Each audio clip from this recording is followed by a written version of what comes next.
A few weeks ago, I lost my dad after he struggled with his health for a long time. My name is Kelly, and sometimes I find myself wishing I could have introduced him to his grandchildren.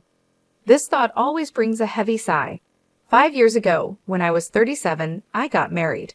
On that happy day, my dad and I made a special promise I would be the first to tell him if I was expecting. Sadly, that's a promise I will never be able to keep, and it's the biggest regret I have about my dad. His illness was discovered a year ago, and since then, I did everything I could to be there for him.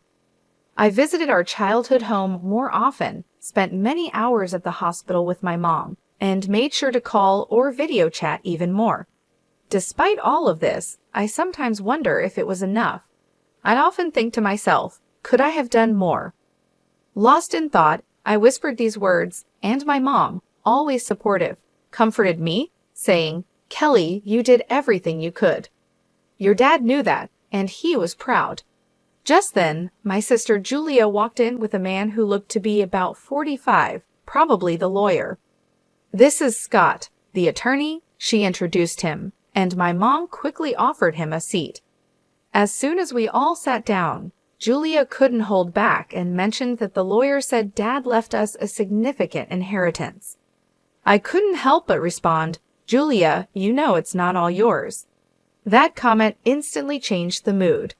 My sister and I have always had a rocky relationship, made worse by our dad's illness. Her refusal to visit our dad, even though I tried to bring them closer, didn't help. Her attitude has always been a problem, and it became even more noticeable during these difficult times.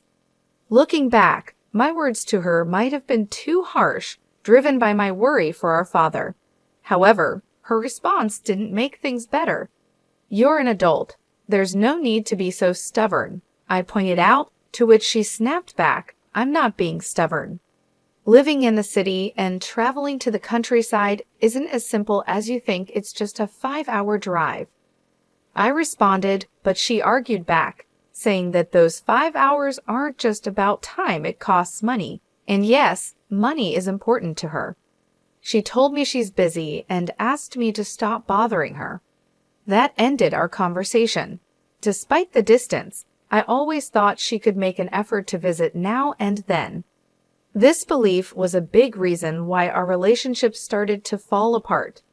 In the end, she never visited our father, and the distance between us only grew. The tension in the room increased until the lawyer stepped in and suggested we all take a moment to calm down. I apologized, saying, "I'm sorry," which seemed to make things a bit better. The lawyer then explained, "As I mentioned over the phone, I'm here about your father's will." My mother, looking confused, asked quietly, "When was this arranged?" The lawyer replied, "A few weeks before he passed. Your father reached out to me. He asked you to come to the hospital?" My mother asked. The lawyer answered, "Yes, I drafted the will there with him, and his primary doctor was there too.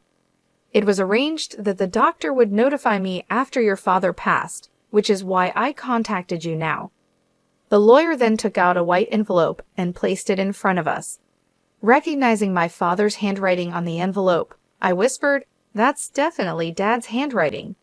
Julia, visibly impatient, demanded, "Just get on with it." "What does it say? You know I'm busy." The lawyer, with a slight smile, opened the envelope.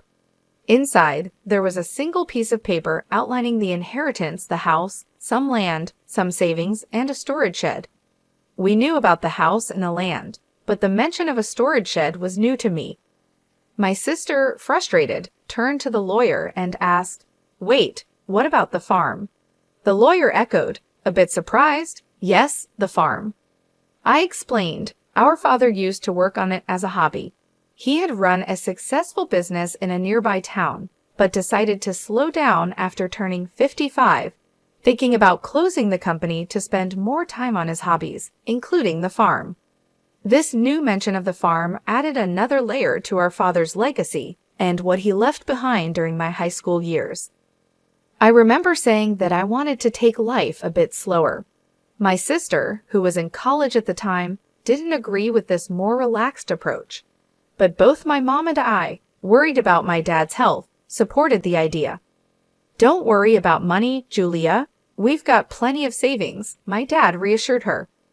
Though hesitant, she eventually agreed. After that conversation, my dad did wind down his business and started farming close to our home. "There's something fulfilling about working with the land," he would say, his face lighting up with joy. Seeing how happy he was made me feel that we made the right choice, though Julia seemed less convinced. Despite promising to come back home after graduation, Julia chose to build her career near her university and eventually married the CEO of an IT firm she met through her job. That's how things were when my father took up farming until his health started to decline. Julia insisted that the farm be included in the inheritance. At her insistence, the lawyer checked the documents and found that the farm was actually leased land. I had mistakenly thought we owned a large piece of land. Julia seemed disappointed by this discovery, but knowing little about farming ourselves, I felt it might be for the best. The discussion then turned to how the inheritance would be divided. "The house and the surrounding land will go to the wife," the lawyer said. Julia smirked, probably thinking about how the remaining assets would be split. "The rest, including the savings and the storage shed, should be divided between you three," the lawyer suggested. "Savings? That means cash, right?" "I'll take that," Julia said, focusing on the money.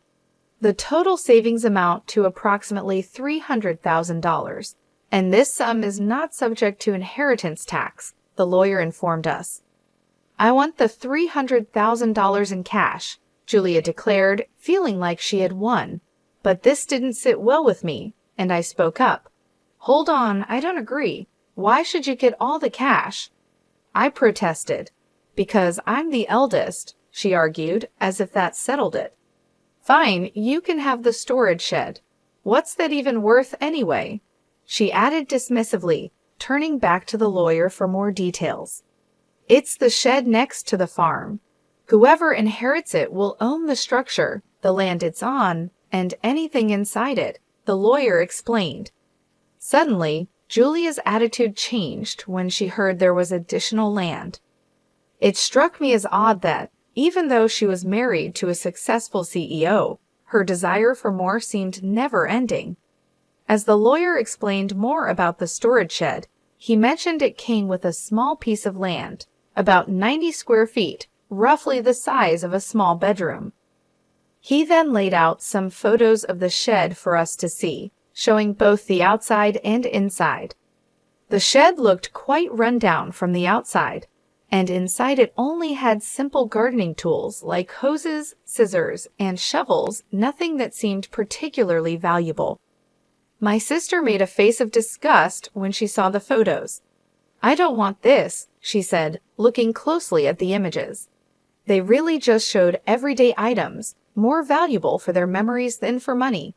"Fine, you take the cash. I want nothing to do with that old shed," she said, clearly wanting to distance herself from what she saw as a worthless inheritance. "Hold on, that seems unfair," I protested, realizing how uneven the division was. My sister quickly agreed to take the cash, knowing it was the more valuable option, leaving me with what she saw as worthless.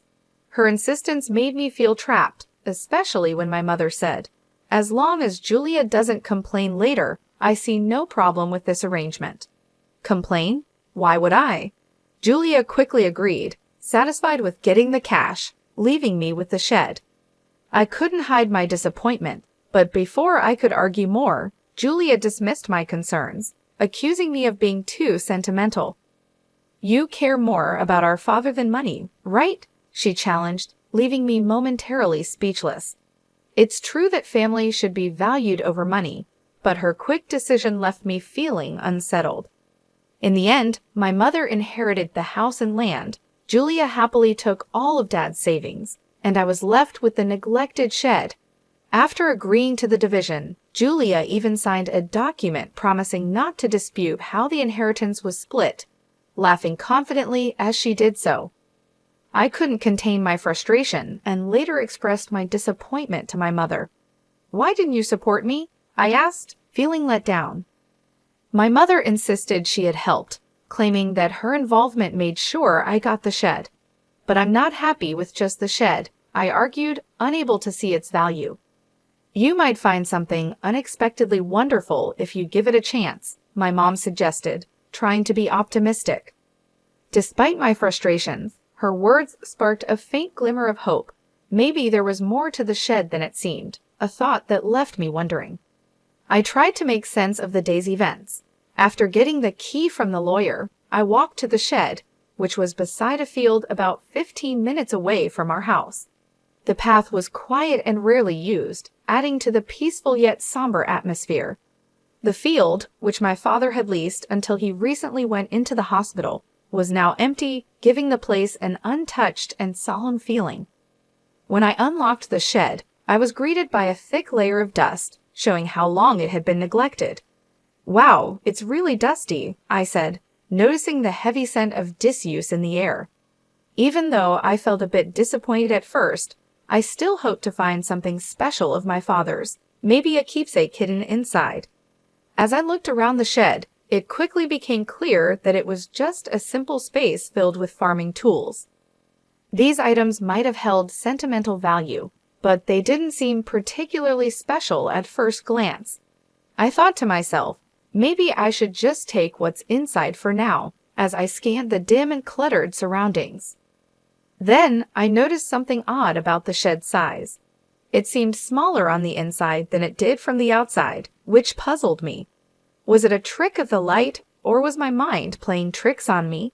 I stepped outside to get a better look, still curious about the strange difference. Driven by curiosity, I decided to explore the outside of the shed. As I walked around to the back, hidden among a dense group of trees, I found a second door. "Wait, another entrance?" I gasped. From inside the shed, there had been no sign of this door. It looked like there was only one way in and out. This discovery hinted at a hidden space, only accessible from this secret back door. A surge of excitement rushed through me. Could this be one of Dad's secrets? He loved surprising us, always finding joy in the unexpected, like the surprises he planned for my birthdays. The memories brought tears to my eyes as I re-entered the shed, determined to find the key to this hidden door. After a thorough search, I was ready to discover what lay beyond it. I found 4 keys cleverly hidden inside the handle of a shovel. Excited, I rushed to the back door and tried one of the keys. With a satisfying click, the door swung open. Inside this small, hidden space stood a large safe, alone and imposing. Is this from Dad's company? I wondered aloud, as a flood of questions filled my mind. What secrets did it hold? Was this my father's way of leaving a final piece of himself behind? The discovery hinted at parts of my father's life that I had yet to uncover, like a personal treasure hunt he had left for me to explore. I immediately recognized the safe as the one that used to sit in the corner of my father's office, a familiar sight from my childhood. Seeing it brought a wave of nostalgia over me. This safe was a real connection to my father, making the inheritance feel even more meaningful. Knowing my dad, this felt like just the beginning of his final surprises for me. "There's got to be more," I whispered to myself as I used the 3rd key to unlock the safe. The door creaked open, revealing contents that left me completely amazed, an unexpected legacy. Realizing how important this discovery was, I quickly secured the safe and went to tell my mother. Later, with my husband's help, we moved the safe from my parents' home. It occurred to me that these valuable items, likely part of my inheritance, might have tax implications. Wanting to handle this properly, I decided to seek legal advice. Following the lawyer's suggestion, I contacted a certified public accountant, CPA, recommended by a friend to help navigate the possible tax issues. This professional took care of the complicated details, making sure everything was in order. A year passed as we dealt with these matters when, unexpectedly, my sister showed up at my home. Her visit was surprising, especially considering our strained relationship over the inheritance. I was just in the area, she claimed, but her uneasy behavior, and the fact that we lived 20 minutes apart made her visit seem less than casual. Despite our complicated history, I invited her in. After serving coffee, she seemed restless and finally asked, "Did you win the lottery or something?" Her question puzzled me. I never played the lottery, and it wasn't the time for my husband's holiday bonus. "What are you getting at?" I asked, trying to understand her point. I finally asked her to clarify her strange accusations. Her mood shifted suddenly to irritation. "Are you making fun of me?" she accused.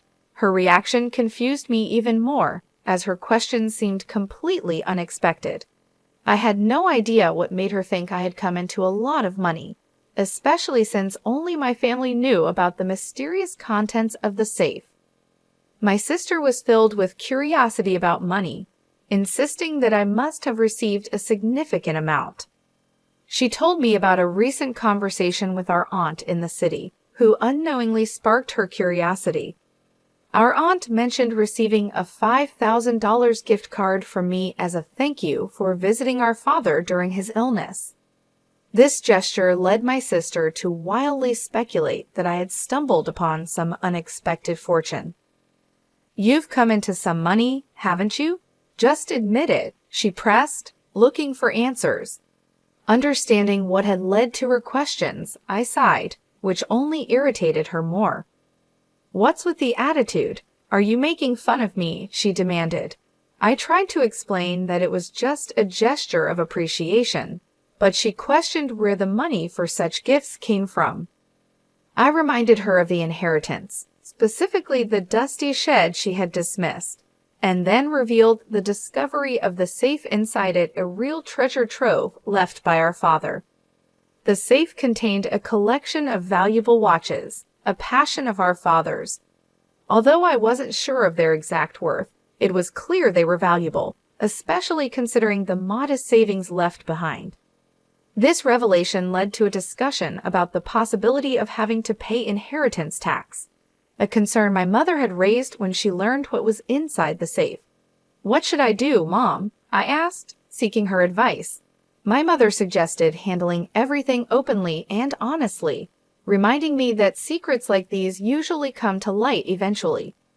Following her advice, I contacted the lawyer we had previously consulted.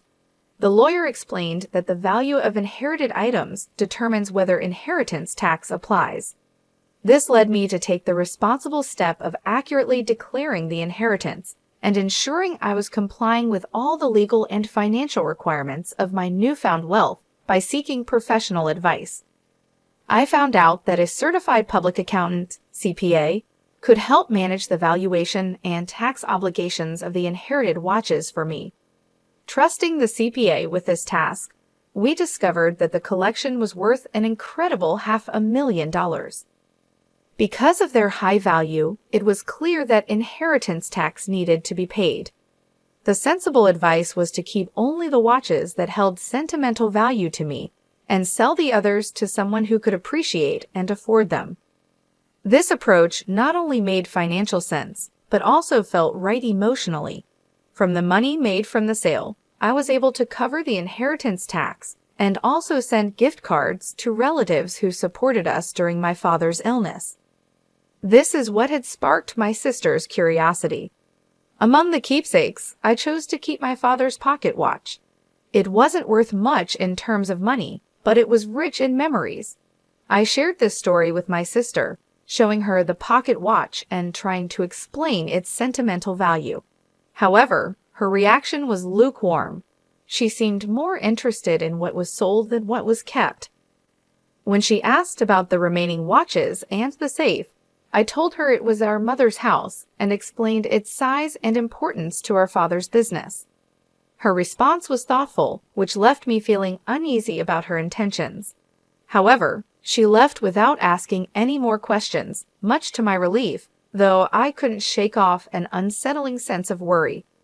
My fears were somewhat confirmed that very night when I received a distressing call from my mother, urging my husband and me to come to her house quickly.